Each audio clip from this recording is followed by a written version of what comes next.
മഹാലക്ഷ്മി സീരിയലിൻ്റെ latest episode റിവ്യൂയിലേക്ക് എല്ലാ കൂട്ടുകാർക്കും സ്വാഗതം.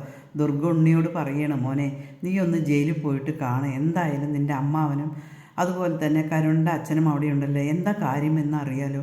കണ്ണൻ എന്തായാലും നമ്മളോട് പറഞ്ഞില്ലല്ലോ എന്ന് പറയുമ്പോൾ ഉണ്ണി പറയുന്നുണ്ട്, നാളെ കോടതിയിൽ പോയാൽ അറിയാമെന്നാണ് പറഞ്ഞിരിക്കുന്നത്. എന്തായാലും കോടതി പോകണം, എന്താ കാര്യം എന്നുള്ളത് അറിയാലോ എന്ന് പറയണം കേട്ടോ.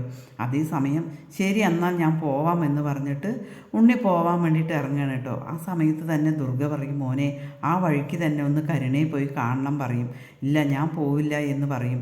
നീ പോവില്ല എനിക്കറിയല്ലോ, അവൾക്ക് കുറച്ച് ഫ്രൂട്ട്സ് എന്തെങ്കിലും വാങ്ങിക്കൊടുക്കണം, അതിന് ചിലവുണ്ടല്ലോ, അത് കാരണമാണ് നീ പോവാത്തേ എന്ന് പറയണം കേട്ടോ. അതിനുശേഷം ഉണ്ണി പോലീസ് സ്റ്റേഷനിലേക്ക് എത്തുകയാണ് കേട്ടോ. പുറത്തുനിന്ന് തന്നെ എസ് ഐ കാണും. നീ വന്നല്ലോ, കാര്യങ്ങളൊക്കെ അറിഞ്ഞില്ലേ ചോദിക്കും. അത് കേൾക്കുമ്പോൾ ഉണ്ണി ചോദിക്കും, എന്താ സാറേ എന്താണ് എന്ന് ചോദിക്കുമ്പോൾ പോലീസുകാരൻ പറയും, നിൻ്റെ ഏട്ടനൊന്നും പറഞ്ഞില്ലേ ചോദിക്കും. ഇല്ല ഒന്നും പറഞ്ഞില്ല എന്ന് പറയും. ശരി എന്തായാലും അകത്ത് കിടക്കുന്നുണ്ട്, അവരോട് പോയിട്ട് ചോദിക്കുക, അപ്പോൾ അവർ നിനക്ക് കാര്യങ്ങളൊക്കെ പറഞ്ഞു തരും എന്ന് പറയണം കേട്ടോ.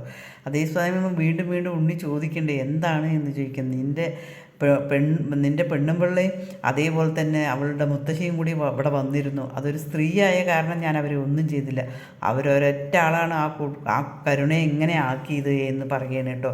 അതേസമയം നീയും ശരിയല്ലല്ലോ, നിന്നെയും എൻ്റെ കയ്യിൽ എന്തെങ്കിലും കിട്ടും, ബാക്കി കാര്യം ഞാൻ അപ്പം ചെയ്യാം എന്ന് പറഞ്ഞിട്ട് പോലീസുകാരൻ പോവുകയാണ് കേട്ടോ. ഉണ്ണി എന്നിട്ട് പോകുമ്പോൾ വാമദേവനും പ്രതാപനും കൂടി തറയിലിങ്ങനെ കിടക്കുന്നുണ്ടാകും കേട്ടോ.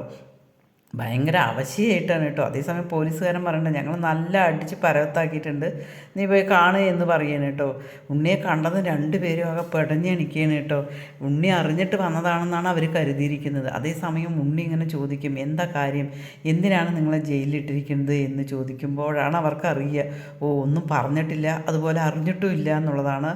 അപ്പോൾ കണ്ണൻ ഒന്നും പറഞ്ഞില്ലേ ചോദിക്കില്ല, ഒന്നും പറഞ്ഞില്ല. അതേപോലെ ഞാനിവിടെ വന്നപ്പോൾ എസ് ഐയും പറഞ്ഞു നിങ്ങളോട് ചോദിക്കാനാണ് പറഞ്ഞത്, എന്താ കാര്യം എന്ന് ചോദിക്കുമ്പോൾ അത് ഒന്നുമില്ല മോനെ, അത് ഒന്നുമില്ല എന്ന് പറയും. എന്താ നിങ്ങൾ വല്ല പെണ്ണ് കേസുകളുണ്ടോ ചോദിക്കും. ഞാൻ അത്തരക്കാരനല്ല, ചിലപ്പോൾ അമ്മാവൻ അങ്ങനെ ആയിരിക്കും പറയും. എന്നിട്ട് അവർ രണ്ടുപേരും പറയും, കരുണയാണല്ലോ തള്ളിയിട്ടത്, പക്ഷേ നിങ്ങളെ എന്തിനാണ് കൊണ്ടുവന്നത്, അതാണ് എനിക്ക് അറിയേണ്ടത്, എന്താണ് ചോദിക്കുമ്പോൾ പ്രതാപൻ പറയും, നീ പറയും. അതേപോലെ വാമദേവൻ അതുപോലെ നീ എന്ന് പറയും കേട്ടോ. അതിനുശേഷം അവർ പറയും, മോനെ ഞങ്ങൾക്കത് നേരിട്ട് പറയാൻ പറ്റില്ല, എന്തായാലും മോനെ എന്തായാലും കോടതിയിലേക്ക് നാളെ വരണ്ട എന്ന് പറയും. ഇല്ല ഞാൻ എന്തായാലും കോടതിയിലേക്ക് വരും, എനിക്ക് എന്താ കാര്യം എന്നുള്ളത് അറിയണമല്ലോ എന്നിങ്ങനെ പറയണം കേട്ടോ. അവസാനം ഉണ്ണി ഇങ്ങനെ പറഞ്ഞിട്ട് പോകണം, എന്തായാലും കാര്യങ്ങൾ അറിയണം, എന്തോ ഒരു കാര്യം ഇല്ലാതെ ഉണ്ടാവില്ല, എന്തോ ഒരു കാര്യമുണ്ട് എന്ന് ഉണ്ണി ഇങ്ങനെ പറയണം കേട്ടോ. അതേസമയം ഉണ്ണി എന്നിട്ട് വന്നിട്ട് ദുർഗയോട് പറയുകയാണ്, നീ ജയിലിൽ പോയോ ചോദിക്കാൻ. ഞാൻ പോയി, എന്താ കാര്യം എന്നുള്ളത് പറഞ്ഞില്ല അവർ, എന്തോ ഒരു കാര്യമുണ്ട് അമ്മേ, അതുകൊണ്ടാണ്. ഏട്ടൻ അതുപോലെ തന്നെയല്ലേ പറഞ്ഞത്, കോടതി വന്നു കഴിഞ്ഞാൽ അറിയാമെന്ന്, ഇവരെല്ലാം നമ്മളെ എന്തോ ഒളിക്കുന്നുണ്ട് എന്ന് പറയണം. കരുണ അതുകൊണ്ടാണ് എല്ലാ അടിമപ്പണി പോലെ ചെയ്തിരുന്നത്. പിന്നെ കരുണിൻ്റെ അച്ഛനെ സുഖമില്ലാതിരിക്കുമ്പോൾ കരുണിൻ്റെ അച്ഛൻ എന്തൊക്കെയോ വിളിച്ച് പറഞ്ഞിരുന്നു, അതൊക്കെ എന്തോ ശരിയാണ്, ഇതെന്താ കാര്യം എന്നുള്ളത് അറിയില്ല, എന്തായാലും നമുക്ക് പോകണം എന്നിങ്ങനെ ദുർഗയോട് പറയുകയാണ് കേട്ടോ. അതേസമയം ആശുപത്രിയിൽ ലേഖ പോയിട്ട് കുഞ്ഞിനെ കണ്ടിട്ട് വരികയായിരിക്കും കേട്ടോ. അതേസമയം മോഹിനിയും കണ്ണനും അവിടെ ഇരിക്കുന്നുണ്ട്. കണ്ടോ കുഞ്ഞെങ്ങനെയുണ്ട്, എൻ്റെ മോളെ എങ്ങനെയുണ്ട് എന്ന് കണ്ണൻ ചോദിക്കട്ടോ. മോള് സുഖമായിരിക്കണം, കണ്ണേട്ടനെ പോലെ തന്നെയുണ്ട്, അതേപോലെ കളറും ഉണ്ട് എന്ന് പറഞ്ഞിട്ട് അവരിങ്ങനെ സംസാരിക്കുകയാണ് കേട്ടോ. അപ്പോഴേക്കും മഞ്ജുവും സാഗറും കൂടിയിട്ട് വരും. അവരെ കണ്ടതും തന്നെ ലേഖ പറയുന്നുണ്ട്, കാര്യങ്ങളൊക്കെ പറയണം, ഇനിയും പറയാതിരിക്കരുത് എന്ന് പറയണില്ല, ഞാൻ അവളോട് കാര്യങ്ങളെല്ലാം പറയുമെന്ന് കണ്ണൻ പറയണം കേട്ടോ. അതിനുശേഷം വിശേഷങ്ങളൊക്കെ സംസാരിച്ചതിന് ശേഷം കണ്ണൻ മഞ്ജുവിനോട് പറയും, മഞ്ജു എനിക്ക് നിന്നോടൊരു കാര്യം പറയാനുണ്ട്, നീ വായോ എന്ന് പറയട്ടെ. എന്താ ഏട്ടാ ചോദിക്കും.